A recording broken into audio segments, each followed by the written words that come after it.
Well, I just did this today. I put a little table in and whatnot. I don't know if you can see very well, but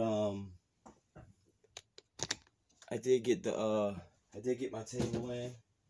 I got the power inverter wired up, the battery chargers for the power tools, a small compressor, and as you can see in the video, I have a large compressor over there. This is pretty awesome. This is a start. And subscribe and like to Autobus, the Auto Tipster. Thank you.